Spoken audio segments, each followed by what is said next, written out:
Unexplainable ആയ ചില കോൺസെപ്റ്റുകൾക്ക് എക്സ്പ്ലനേഷനായി വരുന്നൊരു സംഭവമാണ് ബിലീഫ്, വിശ്വാസം. I believe in myself, so ഞാൻ ചെയ്തു. ഐ ബിലീവ്ഡ് ഹിം, സോ ഞാൻ കൊടുത്തു. ആക്ച്വലി എന്തായി വിശ്വാസം? ഇതൊരു ഇമോഷനാണോ, ഹോർമോണാണോ, ന്യൂറോ ട്രാൻസ്മിറ്റർ ആണോ? വിശ്വാസം is A mental state. Empirical evidence ഉണ്ടോ ഇല്ലയോ എന്നുള്ളതിനെ അടിസ്ഥാനമാക്കാതെ ഒരു സിറ്റുവേഷനോ ഒരു സംഭവമോ സത്യമാണ് എന്ന് അക്സെപ്റ്റ് ചെയ്യുന്ന മെൻ്റൽ സ്റ്റേറ്റ്. ഒരു ചെറിയ കുട്ടിയുടെ അടുത്ത് പോയി വാട്ടർമെലൺ സീഡ്സ് കഴിക്കരുത്, അതുള്ളിൽ പോയി ചെടി വളരുമെന്ന് പറഞ്ഞു കൊടുക്കുന്നു. He or she believes it because ചെടി വളരാൻ ഫോട്ടോസിന്തസിസ് വേണമെന്ന് കുട്ടിക്ക് അറിയുന്നുണ്ടാവില്ല. It will go on until the day he or she finds the strong empirical evidence that okay, ഇത് കള്ളത്തരമായിരുന്നു.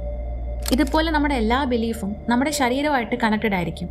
What we see, hear, touch, feel, read, ഇതൊക്കെ ബിലീഫിനെ influence ചെയ്യും.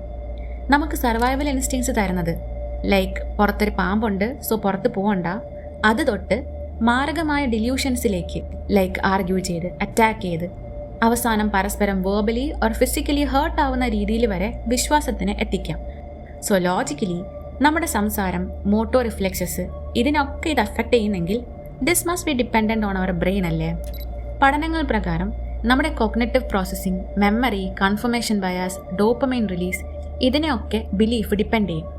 എങ്ങനെയെന്ന് വെച്ചാൽ, ഇമാജിൻ നിങ്ങൾ പാസ് മാർക്കിന് വേണ്ടി പ്രാർത്ഥിക്കുകയാണ്.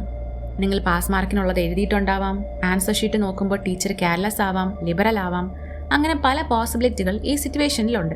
ഈ പോസിബിലിറ്റികളിൽ നിന്ന് എന്ത് തന്നെ ആയാലും നിങ്ങൾക്ക് പാസ് മാർക്ക് കിട്ടിയെന്ന് വെക്കുക. അപ്പോൾ ബ്രെയിൻ എന്ത് ചെയ്യും? കുറച്ച് നല്ല ന്യൂറോ ട്രാൻസ്മിറ്റേഴ്സിനെ റിലീസ് ചെയ്യും. Especially feel good neuro transmitter, reward molecule എന്നൊക്കെ വിളിക്കുന്ന ഡോപ്പമിനെ. നമ്മുടെ ഇമോഷൻസിനെ അത് ഇൻഫ്ലുവൻസ് ചെയ്യുന്നതുകൊണ്ട് ബിലീഫിൻ്റെ ആഴം കൂടും. കൂടുതൽ ഇതുപോലുള്ള ഇൻപുട്സ് ബ്രെയിനിന് കൊടുക്കും തോറും ഡോപ്പമിനും കൂടും, ബിലീഫും. And dopamine is known to create addictions. അതുകൊണ്ടാണ് പലർക്കും ചില വിശ്വാസങ്ങളിൽ നിന്ന് പുറത്തു വരാൻ പാട്. അത് എന്ത് ബിലീഫാണെങ്കിലും. ആൻഡ് ഈ ലോകത്തിൽ ഒത്തിരി ടൈപ്പ് ഓഫ് ബിലീഫ്സ് ഉണ്ട്. അവയിൽ നിന്നും ഹ്യൂമാനിറ്റിയെ ഏറ്റവും കൂടുതൽ സഹായിക്കുന്നതായി കണക്കാക്കുന്നത് സയൻറ്റിഫിക് ബിലീഫിനെയാണെന്ന് മാത്രം. കാരണം എംപിരിക്കൽ എവിഡൻസ്, ടെസ്റ്റിംഗ് മെത്തേഡ്സിനൊക്കെ പ്രാധാന്യം കൊടുക്കുന്നത് കൊണ്ട് എവിഡൻസ് ബേസ്ഡ് ആയ പുതിയ കണ്ടുപിടുത്തങ്ങളിലോട്ടും പ്രോഗ്രസീവ് ഐഡിയാസിലോട്ടും എത്തിച്ച് ഒരു വേർതിരിവില്ലാതെ എല്ലാവരെയും ഒരുപോലെ ഈ ബിലീഫ് ഹെൽപ്പ് ചെയ്യും. അതിലും വിശ്വാസം ഇല്ലെങ്കിലും സാരമില്ല. It is said that being a social animal, social വാലിഡേഷനും സെൻസ് ഓഫ് ബിലോങ്ങിങ്ങും ഒക്കെ പലർക്കും സർവൈവ് ചെയ്യാൻ വേണമായിരിക്കും. So they join a herd. അതൊന്നും നിങ്ങൾക്ക് വേണ്ടെങ്കിൽ it is totally okay to be alone and be a sceptic.